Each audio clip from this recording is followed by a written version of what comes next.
নমস্কার, আপনারা দেখছেন তুহিনা হেলদি রান্না। আজ আমি তৈরি করেছি দুর্দান্ত স্বাদের দারুণ মুচমুচে মুসুর ডালের ধোসা। মাঝে মাঝে জলখাবারের সময় এই ধরনের ধোসা যদি তৈরি করে খাওয়া যায় তাহলে কিন্তু বেশ ভালো লাগে। সবার প্রথমে আমি একটা জায়গায় নিয়ে নিয়েছি হাফ কাপ মুসুর ডাল।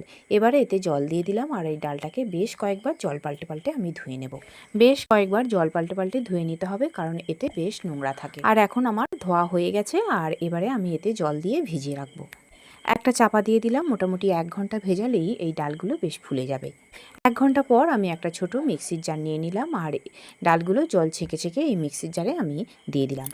এখন এই ডালগুলো আমি বেটে নেব, তবে খুব মিহি করে বাটার দরকার নেই, মোটামুটি বেটে নিলেই হবে।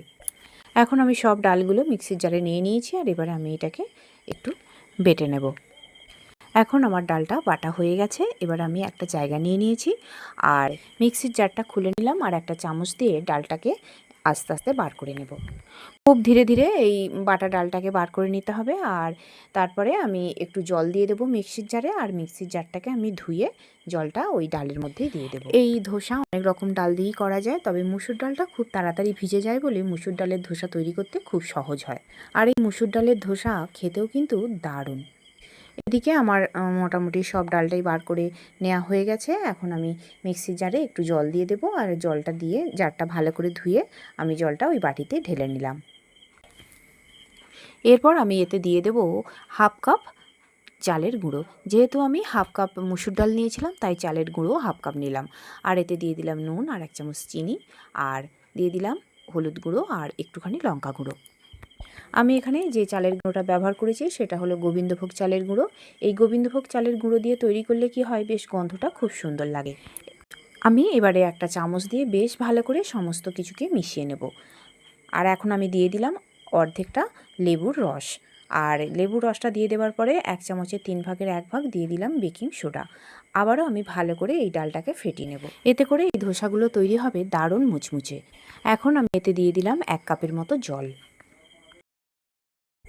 জলটা দিয়ে আমি ভালো করে মিশিয়ে নিলাম, আর ভালো করে মিশিয়ে নেবার পর আমি কিছুক্ষণ এটাকে চাপা দিয়ে রেখে দেব। ব্যাটারটা আমার খুব ঘনও হয়নি, আবার খুব পাতলাও হয়নি।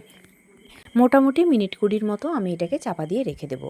এইদিকে গ্যাসে একটা ফ্রাই প্যান বসিয়ে দিয়েছি, আর ফ্রাই প্যানটা গরম হলে আমি এতে তেল ব্রাশ করে নিলাম। আর তারপর এতে একটু জল ছিটে দিলাম, যাতে ফ্রাই প্যানটা একটু ঠান্ডা হয়ে যায়। আর একটা ন্যাকড়া ছেঁড়া দিয়ে ভালো করে আমি ফ্রাই প্যানটা মুছে নিয়ে এবার একটা হাতায় করে কিছুটা ব্যাটার আমি ফ্রাই প্যানে দিয়ে দিলাম।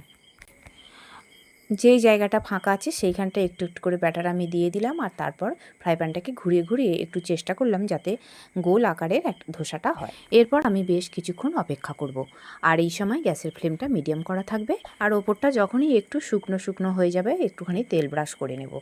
এখন আমার ওপরটা প্রায় শুকনো হয়ে গেছে, আর আমার ধোসাটাও প্রায় রেডি হয়ে গেছে। এবার একটা খুন্তি দিয়ে চারিদিক থেকে এটাকে আমি একটু তুলে নেবার চেষ্টা করলাম, আর তারপরে আমি এটাকে ফোল্ড করে তুলে রাখবো একটা প্লেটে। এখন আমার প্রথম ধোসাটা তৈরি হয়ে গেল। এরপর আমি আবারও ফ্রাই প্যানটাকে তেল ব্রাশ করে নেব, আর তারপর একটু জলের ছিটে দিয়ে একটা সাদা কাপড় দিয়ে মুছে নেব। এইভাবে প্রত্যেকবার ধোসা তৈরি করার আগে তেল ব্রাশ করে নিতে হবে, তারপরে জলের ছিটে দিয়ে মুছে নিতে হবে। এতে করে আমার ফ্রাই প্যানটা ধোসার জন্য রেডি হয়ে যাবে, আর তারপরেই ধোসাটা খুব সুন্দর তৈরি হবে। আমি আবারও কিছুটা পরিমাণে হাতা করে ব্যাটার ওই ফ্রাই প্যানের উপরে দিয়ে দিলাম, আর যে জায়গাগুলো ফাঁকা আছে সেখানে আবারও কিছুটা করে ব্যাটার আমি দিয়ে দিলাম।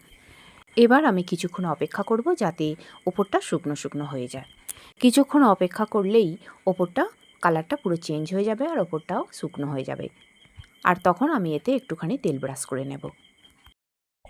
তেলটাও ওপরে ব্রাশ করে নেবার পর আমি একটা খুন্তি দিয়ে এই ধারগুলো একটু তোলার চেষ্টা করব যাতে ধোসাটা তাড়াতাড়ি ফ্রাই প্যান থেকে উঠে আসে। তারপরে আমি হাত দিয়ে এটাকে ধীরে ধীরে তুলে নেব, আর হাত দিয়েই আমি এটাকে ফোল্ড করে নেব। আর এরপর এটাকে 3 ভাঁজ করে নিয়ে আমি এটাকে একটা প্লেটের উপরে তুলে রাখবো। আর এইভাবে ধোসা বানালে ধোসাটা ভীষণই মুচমুচে হয়, আর খেতে হবে অত্যন্ত সুস্বাদু। এখন আমি এই ধোসাটাও তুলে রাখলাম প্লেটের উপরে, আর আবারও আমি আর একটা ধোসা বানানো দেখিয়ে দিচ্ছি।